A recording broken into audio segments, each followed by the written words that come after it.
Hey everybody, it's Jay Knight again, and I'm going to be commentating for you over my second session of the Testpunch, and I am going to be playing Springman for the entire session here, and, well, I haven't played a lot of Springman. I don't suspect that there are a lot of people who have played a lot of Springman.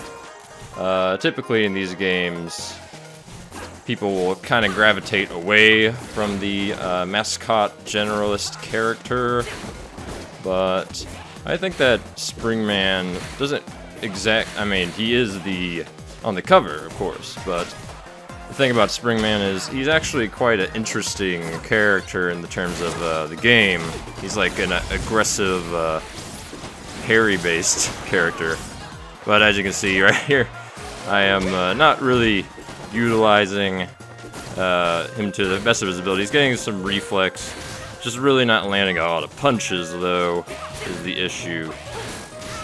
But this was the first game of the day. A bit of warm-up was in order. I wanted to go double toaster just to have that really vanilla feeling loadout. But, well, in general, I would suggest to pretty much everybody that you should have 2 different arms in your loadout. At least for most arm types, they don't work very well in duplicates. So, lost that one pretty quickly. But I learned pretty quick in this session, so I believe that you'll get some pretty quality gameplay in the next 3 matches here. So, my favorite loadout is the boomerang and the toaster. Just having a curve weapon to just kind of blindside people or make it so it doesn't trade with their punches, and then also having a forward punch so you can hit them faster, because the curve weapons do take longer to actually hit. So you do want to have a weapon that can contact them quickly if you need to react to something. But again, we're in doubles. And got a grab. Let's see if I somehow did not get interrupted by Twintel's rush. And, oh, let's see. Just far away. Yeah, enough from the mummy to not really take too much damage from that, thankfully. But the team who got grabbed saved her. Another nice thing about the boomerang is if you aim it inwards, like away from the side of the arm that you put it on, then it hits them a lot quicker. So if you want to curve around your teammate, for example, they're being grabbed, and then hit, and to save them, and hit the opponent, that's how you want to aim. It ends up doing really well.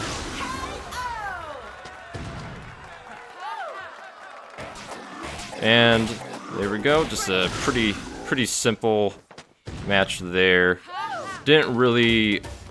Wasn't really able to go on the aggressive too much. But considering that we had the high ground advantage pretty much the whole time, there wasn't much of a need for that. So now we have a hoops game. Let's see. The interesting, I wanted to try out the stun, see if I would be able to kind of get grabs off with that.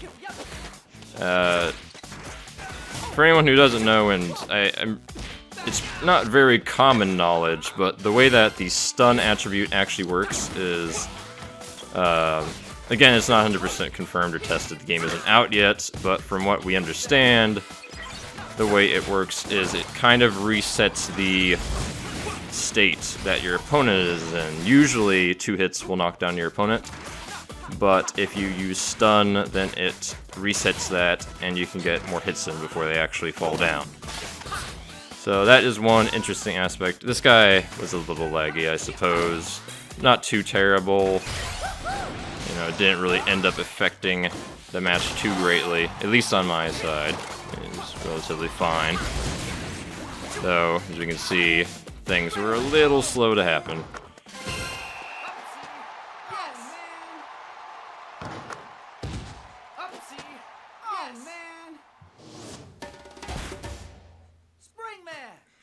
I like to think of Springman as like, he just says Springman when they win. He was like some kind of Pokemon or something, I guess. I don't know, Springman's a weird guy. I wouldn't question him. Let's see what we got here. Toaster and Boomerang, as always. So, I've gotten a lot more playtime as and against Twintel since the previous session, where I was mostly playing Min Min. It's quite interesting. I did do a session. This is right after I did my third Testpunch session, and the third one is one where I played Twintel the whole time, so I'll have a good amount of stuff to say about her when that video comes out. But as it stands, her slowdown is very strong. It's very difficult to not slow down an arm with it, and the really tricky part about it is, you can dash out of the slowdown. So someone throws arms at you, she slows them down, and then she dashes to the side and punishes it. I'd say the best thing to do against Twintel is you shouldn't commit both of your arms to Twintel if she is able to dash, or charge in general, but dash is the way most people end up charging. The idea being, if you commit like a grab, for example, she can just dash to the side and grab you. She's always going to have the advantage if you leave yourself defenseless.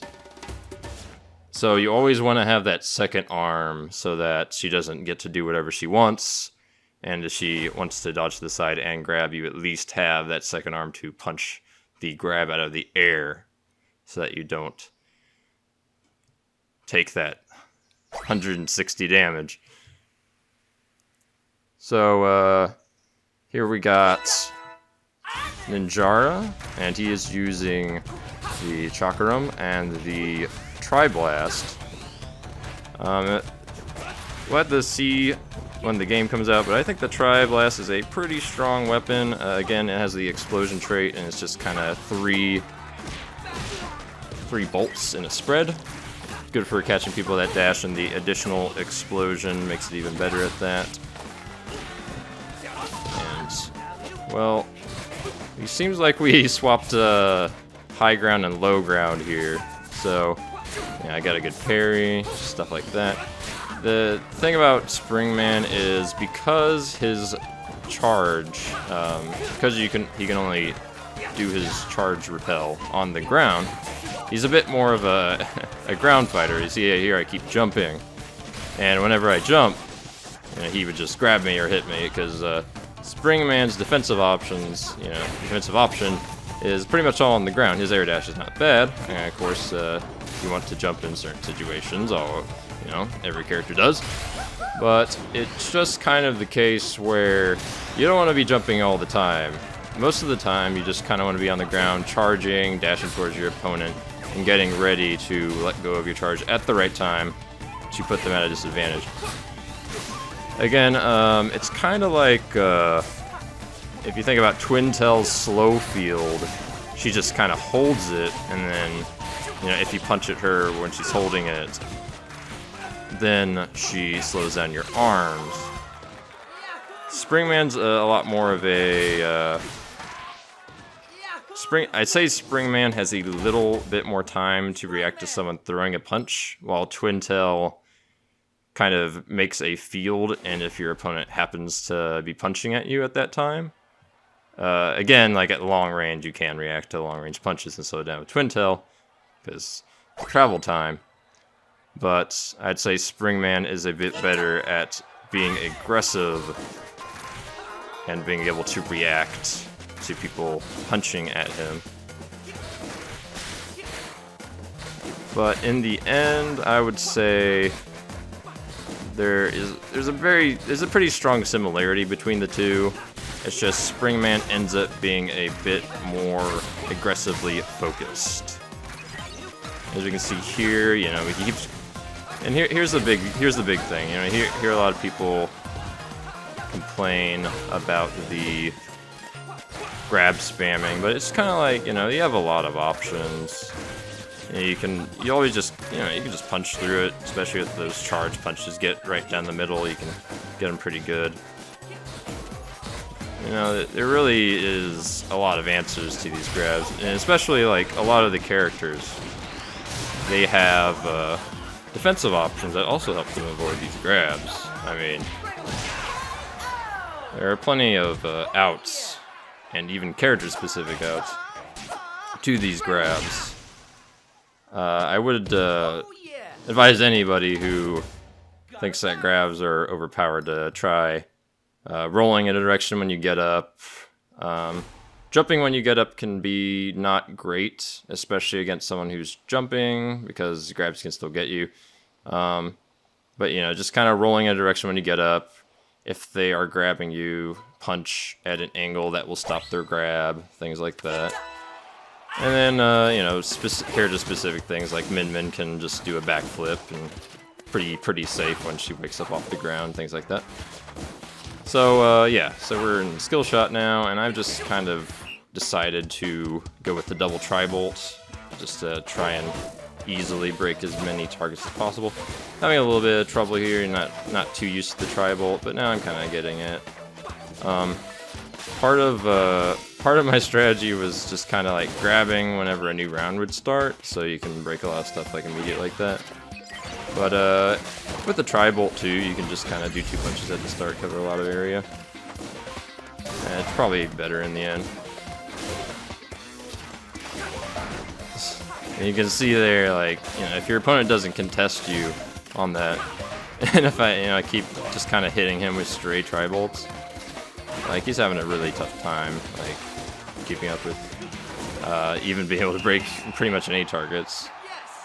Like, once I knocked him down the first time, he was at like 200-ish points, and then, like, he barely got any from then on. So in that kind of sense, especially one-on-one skill shot is very snowbally to an extent.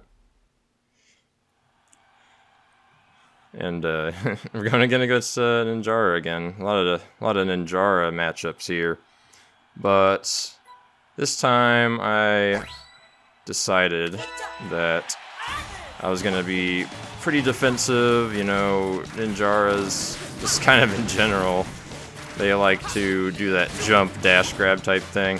You know, this guy didn't seem like he's doing it too much, but you know, you gotta be careful. Yeah, there he's doing it, and then you jump up, you got him. And it's just kind of like you want to be standing there charging, so you can react to them. You know, depending on the distance you are from them. If you're at a mid-range, you definitely want to be charging like there. Again, like I said, in hindsight, I should not have been jumping as much as I was.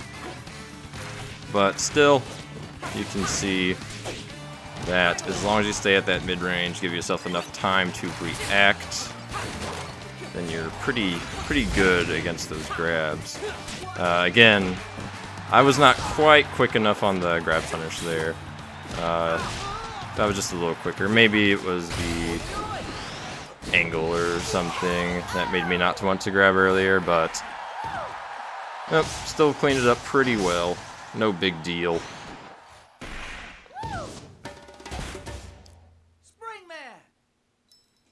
Spring Man. It's a pretty classic Win quote, man. Where'd you come up with that? Oh yes. So headlock. I talked a little bit about headlock in the other video, but I'll say it again. Headlock's really awkward, and especially after going against him more, there's some things that are really annoying about headlock. Not even like just fighting him, like, you know, like you can hit him pretty like well. It's not that hard to hit him. It's not even that hard to, like, you know, survive and just kind of get him. But the real issue is, especially against the higher level ones, the timer just kind of runs out all the time. It's just like, basically, you'll be fighting, you'll be like, okay, we got him, boys, he's at like 100 health, and then the timer runs out, and you're like, well, you know, we're all alive, but because he was barely alive, that means he wins. That's great. Whatever. So, kind of my strategy as part of the headlock fight is you definitely want at least one curved arm, so you can get him from the side that he's not looking at. And especially considering the fact that the boomerang is a wind attribute, and you can kind of combo him after, like, attributes that slow headlock down are pretty solid. For, like, example, electricity, ice, wind, they're all pretty good. Fire is especially nice because the damage isn't reduced by the... Here I'm just like, no, why'd you grab him? We had him, damn it. And then he wins. See, I mean that's a just like, oh damn, if my teammate didn't grab him to try and kill him, we would have won because I was gonna do more damage at the end there.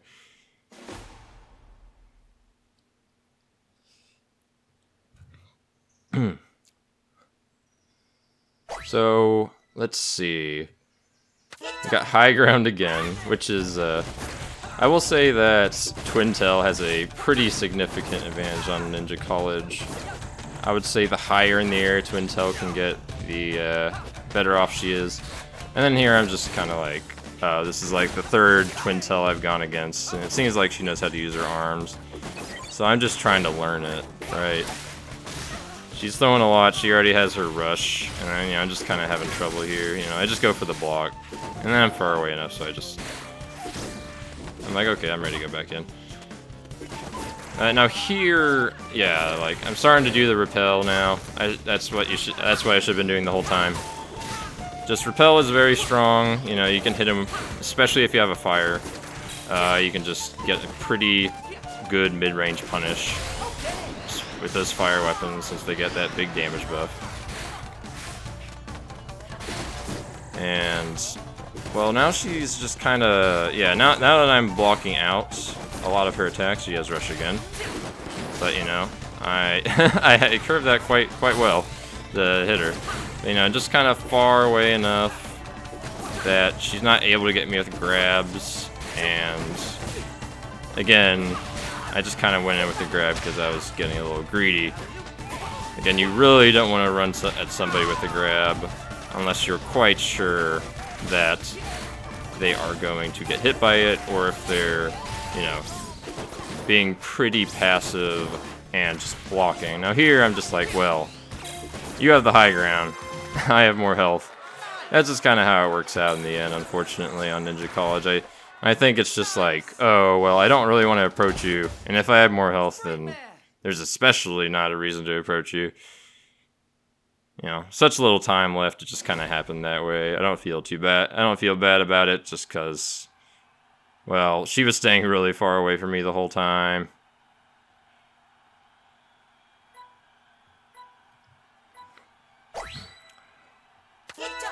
Let's see, so... One thing that I will say about 2v2 is it's very important to protect your partner from grabs. Oh yeah, this match showcases something pretty important.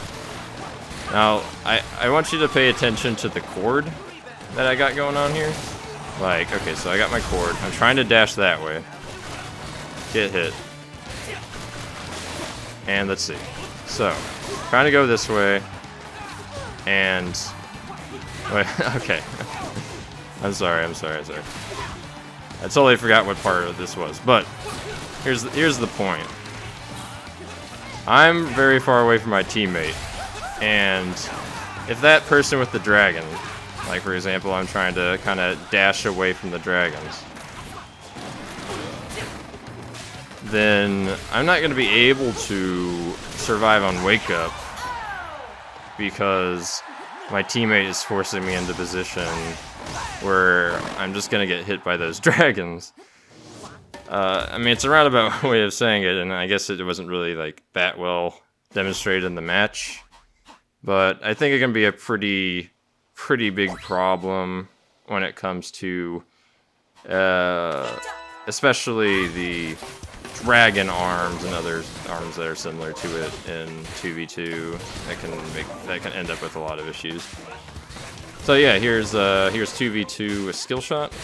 It's a lot better than 1v1 skill shot, as in you don't really have the thing where, oh, I have my opponent down, I have this whole round for free kind of thing.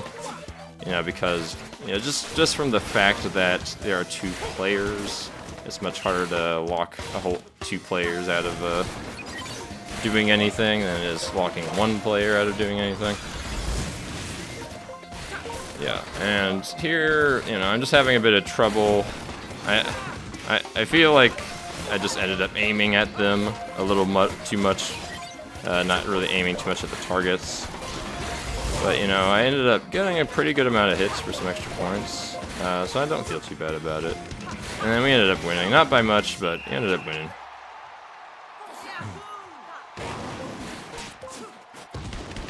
But that just kind of goes to show that, especially, you know, in the 2v2, grabs can get hit very easily. So, the grab technique and skill shot isn't the best. It's just kind of easy to do if somebody doesn't stop you. So let's see here. This is I think I remember this one being a pretty good fight. We'll see if I remembered right or wrong. Now, yeah. So this person did an interesting thing where they kind of like punched left with their right arm and punched right with their left arm.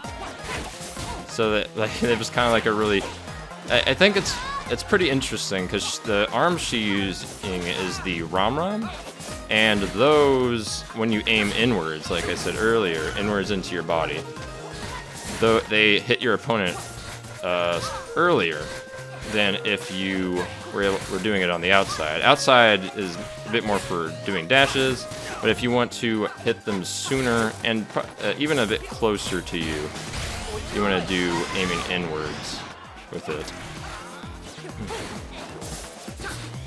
But yeah, the cross was pretty nasty, especially considering that it was pretty quick, and I wasn't ready for it at the beginning. I was like, wow, that's pretty scary. Though technically I could have like dodged into her, though I guess depending on how close, that would be an issue. I'm not sure how well spread out this info is, but there is one thing that I've noticed doing the warm-up is there is like a minimum distance you have to be from your opponent, and that's why I bring it up, because I might not have been able to get close enough to her when she aims the Ram-Rams like that to be able to dash into her and dodge them. The game might push me outwards into them to prevent me from getting too close to her. Let's see.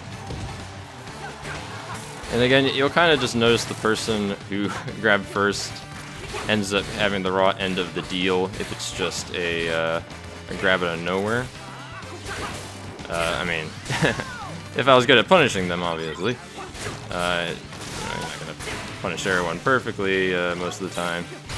But, you know, that's just kind of what I would say in general. And yeah, this guy, you know, he was pretty grab happy. You know, I would just kind of hit him at long range with the charge stuff. I mean, that's kind of just what you gotta do to people who are trying to grab. It's especially good with the with like the birds and the boomerangs and the, you know, the chakrams, stuff like that, because they have a point where the blade on them or whatever kind of comes off, and if you throw them and the blade comes off, when somebody grabs you, they'll keep going. So even when you're grabbed, they'll be able to interrupt the grab. So that is one nice thing about the curved weapons that work like that. They can really save you from grabs if you've already thrown them out. A pretty specific setup, but it's quite good. And there, I actually like hit the tube, and my arm like went very oddly. I'm not...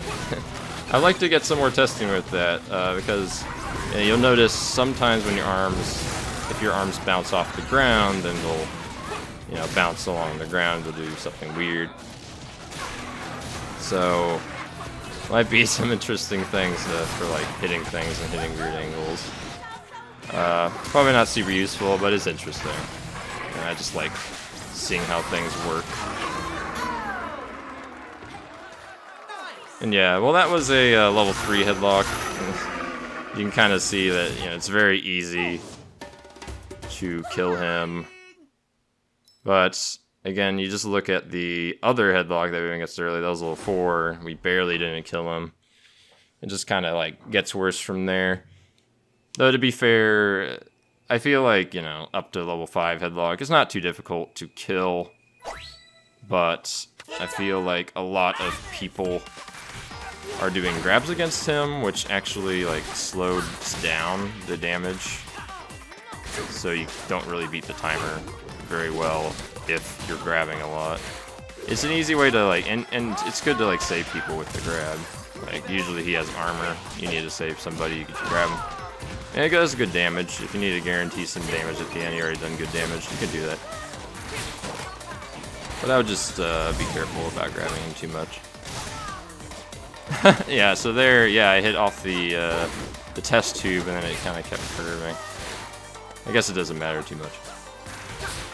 But, this is kind of the match where I was like, oh, wow. Twin Tails at War is very strong. Yeah, I would just punch into it, and I'm like, well, I don't have that arm for, like, a few seconds. I'm gonna have to think on my feet here. And I didn't, see, I was just like, I was like, grab her. Oh, no, this sucks. Yeah, I think that she could have been able to punch me pretty easily there. She might have even been able to like dash out of the way and grab me for that.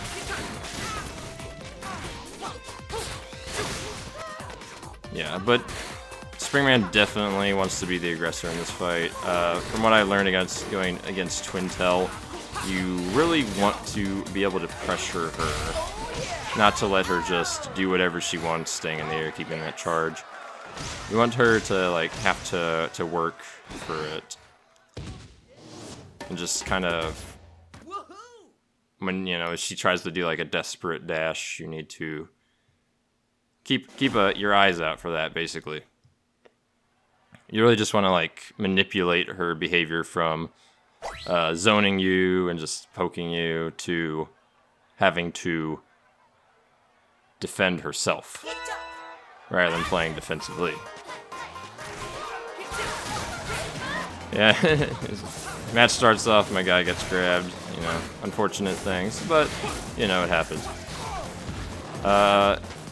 One especially annoying thing that I noted about this fight was that the dragons are really annoying in 2v2, especially with like such restricted movement that there is.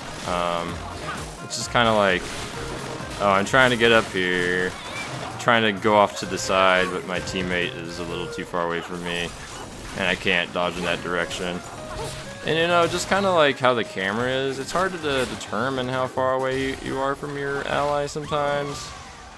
So, even like, and then here I was just trying to dodge it, and then I kind of got clipped at the end. But, that's not too bad. I tried to do my best. I was like, but it's pretty hard to catch up at some point. And I was like, I got that hit. And I was like, how am I gonna beat this?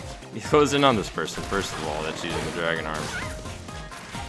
I'm just like, okay, I got a punch. And I was like, oh no, and then I moved into it. No, wait, there we go, there. See, I punched to the right, and then I moved to the left into the dragon arm. Aw, man. I wonder if I've been able to bring that one back, but... Well, all I can say is Dragon is very nasty in 2v2. At least when their partner's alive. I feel like using two dragons in a 1v1 ends up not being that great. But as a support kind of idea in in doubles, it's quite strong. And here we go, we got a similar thing going on here. And I don't know, oh yeah, I think I was checking the Discord. I don't know why I'd be doing that when I'm playing the Testpunch. But here, this guy's got an interesting strategy where he's just using the dragons. The guy seems to be a big fan of double dragons. And then again, the default is double dragons, so maybe that's why I went with it. But as you can see here, he's having a pretty tough time actually, like, hitting the targets with it.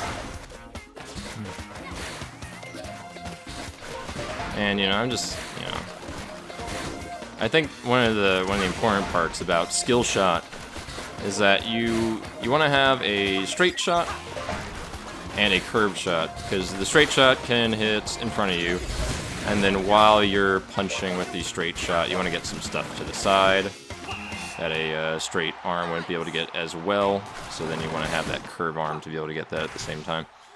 Be a bit more efficient.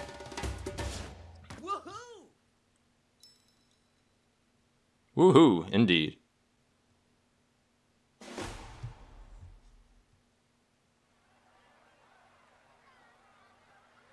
Alright, let's see. So, 2 Twin Tails. Actually, 3, because one on my team.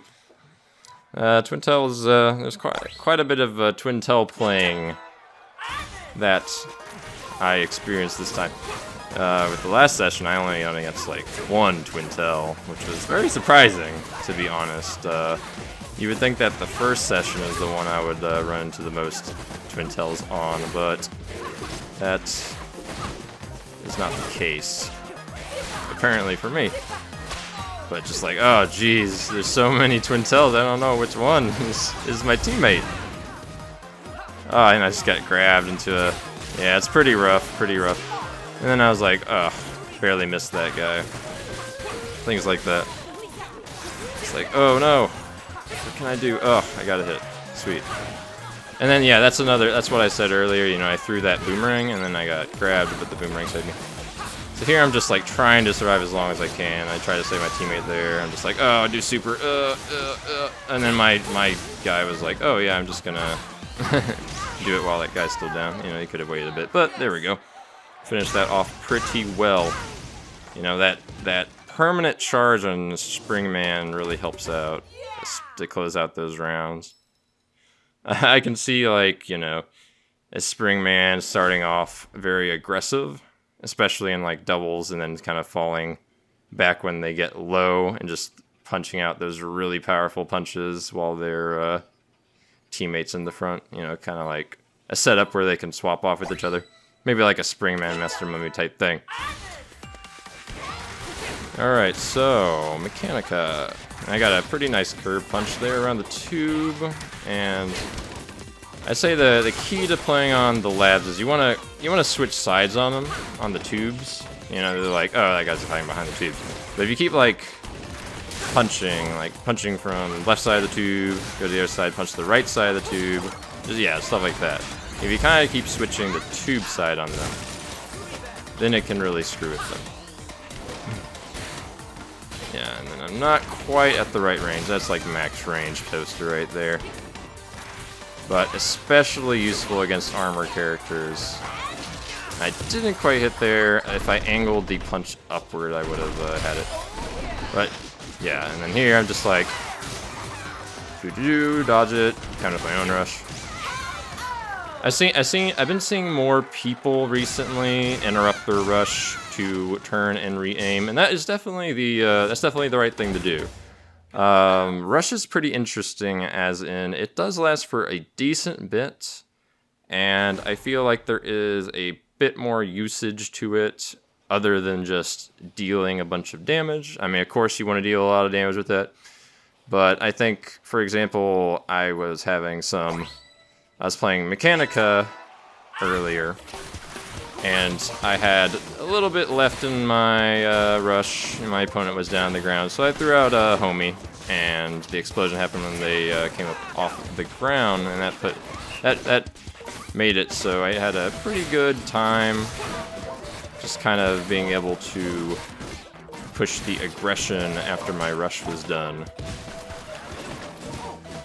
So I feel like there's a lot of interesting things there with perhaps customizing your loadout based off of what kind of rushes that your arms have. For example, you might be using an arm that's not quite as good as another one in normal usage, but you really enjoy the way that its rush is. I know that some people really like the bird rush, and I like the bird as well. But I know that the way that the chakrams work, some people like more, just things like that. And again, just the fact that all the weapon types have different styles of rushes will definitely lean towards people being able to, you know, express themselves in different ways. Just the more things that make the arms and the characters different, but still, you know, with the same base gameplay, you know, ends up being quite interesting.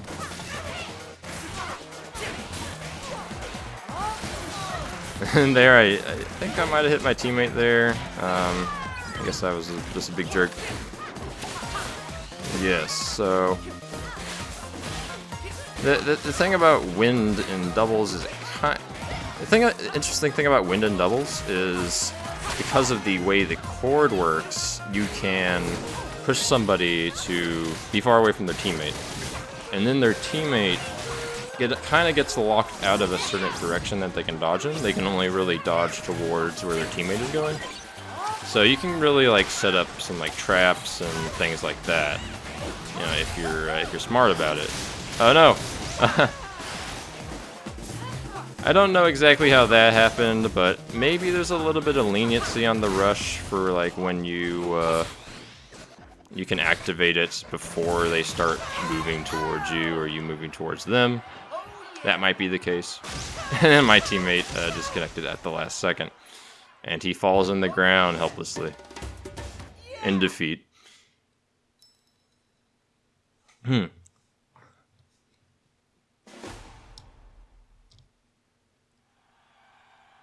Alright, pretty classic matchup against Ribbon Girl. None of Springman's base arms, except for the boomerang, aren't that great against Ribbon Girl. But this match was pretty interesting because this Ribbon Girl was kind of just timing her punches, like, you know, just left, right, left, right. She was trying to kind of just stuff me with the slap-a-manders.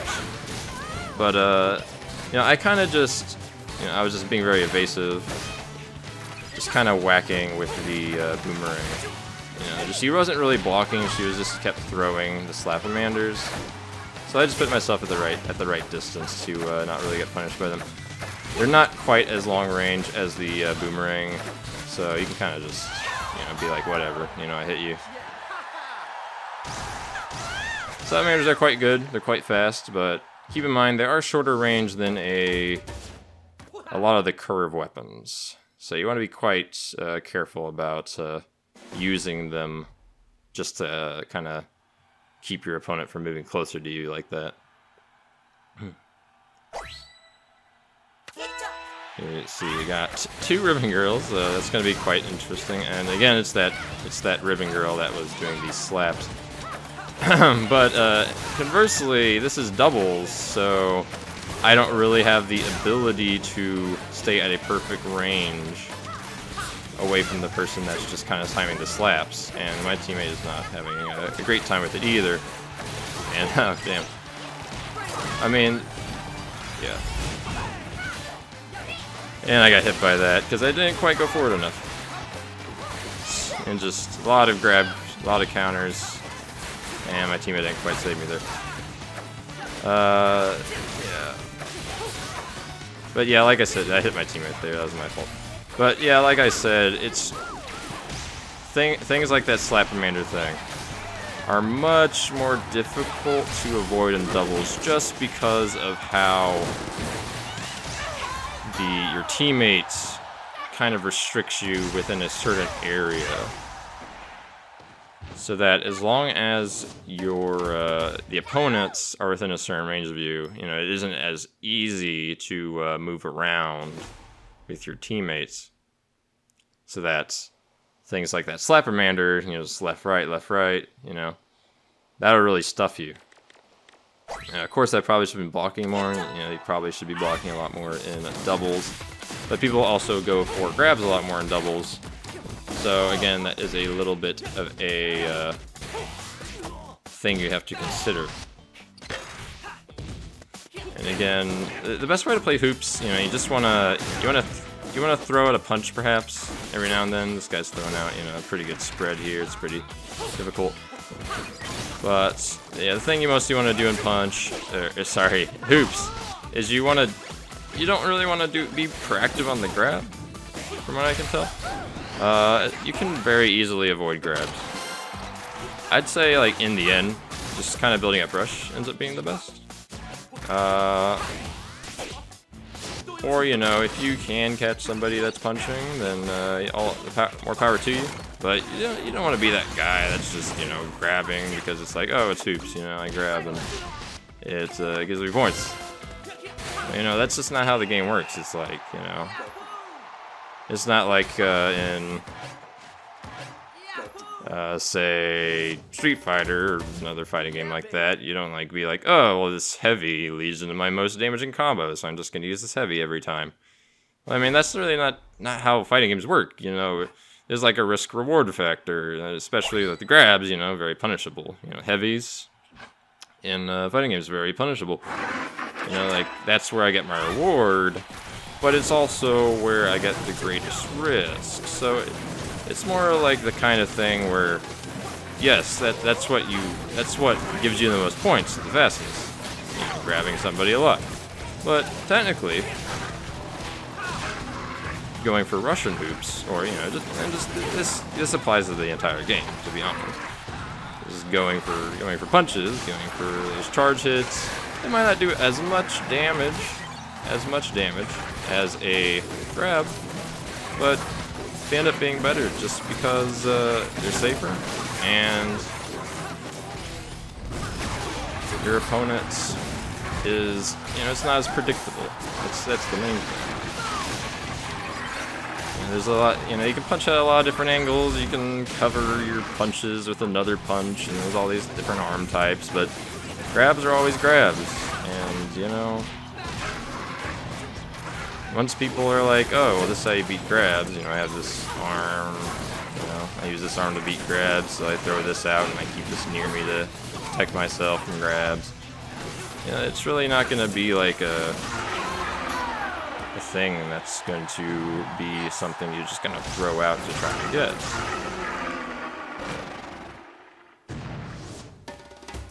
Yahoo! And then I just totally didn't talk at all about the headlock fight, but, you know, we all know what headlock is. You know, you just kind of punch him. All right, so let's see what this guy does here. Playing Min, and he's going for that classic Ram Megaton. And the nice thing about, let's see, he's going for the left hand on the Ram. I've heard a lot of people like that. It's quite a nice thing, yeah. Having permanent charge on a fire weapon, it makes the curve weapon poke very strong. I think it is like 120 or something. I don't know, but quite impressive. That's all I can say. Oh, let's see. And again, I really need to work on angling my punches upwards a little more. You know, I haven't really intuned it into myself to think about that in particular. See, I didn't quite time that right to get the hit off on the trampoline. Yeah, the main thing you want to be considering, like, on this particular stage is, yeah, I missed. Is, yeah, when you use wind. See, what I was trying to do there, sorry to interrupt my thought, but what I was trying to do, I was trying to grab during the rush, because I saw she was blocking. And I think it would have worked. But it doesn't let you grab during the rush. I'm pretty sure you can't grab during rush, which is unfortunate. Because that would be a pretty interesting mix-up. Like, you do rush, you chip them a bit, but you still have a bit more rush for left, so when you stop, are you going to keep attacking, or are you going to grab them? I think that's actually pretty interesting, and I hope that I just I hope that I just screwed it up, and not that you just can't grab during rush. Though I wouldn't doubt that you wouldn't be able to. Yeah. But yeah, as I was saying about Spring Stadium, wind and electricity and stuff like that are very good on it because, for one, for the electricity, throws into the bounce pads on the side can lead into air hits for additional damage, and also wind wind if it's angled to push them onto the bounce pads, you can also get some additional damage. So there's a lot of nice things about using different elements. I think Explosion is another one that's good on Spring Stadium. Just like, yeah, I think Spring Stadium will be pretty interesting because what you would want to do is really just kind of set up things to be able to hit them onto the springboards on the side. Yeah. At this point, it's a level 7 headlock. We only have 2 people left. And I don't know how I actually did that that really weird vertical grab. I'm guessing that I released one of the punches as a vertical and the other one not as a vertical, and maybe aimed inwards. That's a bit weird. I'll have to test that one. Doesn't seem super useful, but at least it's interesting. You know, like I said, I just like to know stuff. There we go, 83 points, yay, headlock. It's like, I really want to break 100 points, but I keep going against headlock, keep getting these 2v2s, and there's these really, I'm not gonna say that 2v2 is unfair. I mean, it is just 2 people going against 2 people. That is fair. But I keep going against like headlock and stuff like that, and it's just like, I go against headlock more than I do hoops. It's just like, I can beat people in hoops. I can beat people really well in hoops. And skill shot. It's like, I've been getting a lot of headlock. And headlock lasts a time every time. And it's not great. That is, whatever. It's just getting to 100 doesn't matter. Ah, just got smacked out of the air. Yeah, just trying to be pretty aggressive. And here I was just like, I was trying to be kind of tricky. Getting close to her in the air, giving her a false insecurity. You mean to rush? But then the match ends. I was having fun too. Well, anyways, guys, that's the end of my second session as Springman. I hope you guys enjoyed the video and the commentary. I would like you guys to leave a comment and tell me if you guys like the more analytical post-playing type of commentary, or if you guys would like to see some live commentary from me in the future, or some both, maybe both. But either way, have a great day, and have fun playing ARMS. See you guys later.